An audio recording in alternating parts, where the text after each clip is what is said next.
Elisa, bom dia para você, bom dia dia. para o Pedro, para o Américo que estava aqui com a gente, todo mundo que está assistindo ao live. Elisa, o presidente Lula, como não poderia ser diferente, está sendo orientado pelos seus conselheiros ali mais próximos a não cair em provocação.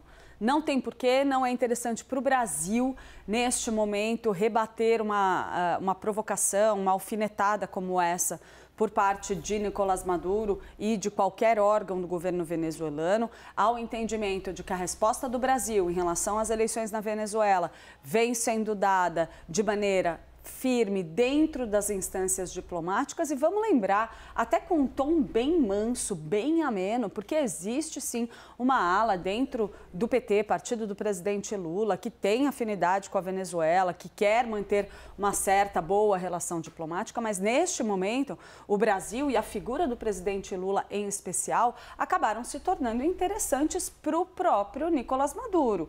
Então tem sim essa avaliação, todas as conversas que eu tive aqui hoje cedinho a respeito desse assunto vão nessa linha. O Caio Junqueira também trouxe apuração para a gente a respeito desse tema, onde ele também aponta essa orientação para que o presidente Lula não caia em provocação, não jogue lenha nessa fogueira, que não é interessante. Uma frase que eu ouvi, em especial, Elisa, de uma pessoa bem próxima do presidente Lula, é a seguinte: olha, a gente tem muito claro aqui que não é positivo, em hipótese alguma, para o governo brasileiro se ver aí no meio dessa celeuma com a Venezuela. A gente precisa preservar a posição institucional e aí ele vem com essa fonte vem com a seguinte avaliação. O Nicolás Maduro pode querer o quanto ele quiser que o Lula defenda o indefensável, mas ele não tem como conseguir, porque passou de todos os limites. A eleição venezuelana ultrapassou os limites do que seria possível para o governo brasileiro colocar a relação diplomática entre Brasil e Venezuela em primeiro lugar. Então, a avaliação geral é essa, a tendência é que o presidente brasileiro siga com essa postura cautelosa, siga tomando distância e procurando individualmente se blindar dessa polêmica.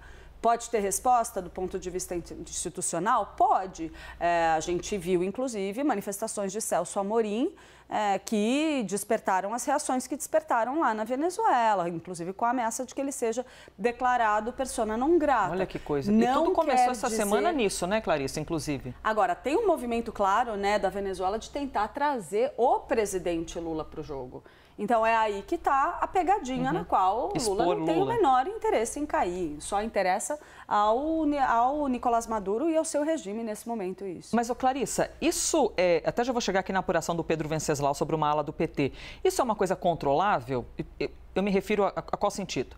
Uma coisa é um texto que Lula vai ler publicamente. Outra coisa é uma entrevista que ele vai dar. E de vez em quando ele está numa rádio, ele dá uma entrevista. E quando fala de improviso, assim, o presidente da República é uma figura controlável, assim? Tem a garantia de que ele não vai citar esses assuntos? Pelo histórico do presidente Lula, não necessariamente. Para a loucura dos assessores de imprensa, né, Clarissa? Para o histórico do presidente Lula, não necessariamente, mas é diferente, querendo ou não, do ponto de vista institucional e do ponto de vista de comunicação, o presidente da República aceitar responder a uma pergunta de um jornalista, onde ele faça alguma declaração que pode sim vir em tom mais ameno, na linha do que ele já disse a respeito da Venezuela até agora.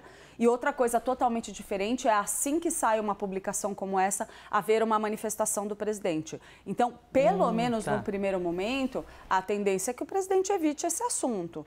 Tem 1000 formas numa entrevista de o presidente não responder a uma pergunta sobre uma provocação como essa. Como, por exemplo, dizer, vamos deixar que as instâncias diplomáticas entre Brasil e Venezuela resolvam. Caso o presidente Lula cair na provocação, então a gente já pode tirar a seguinte conclusão.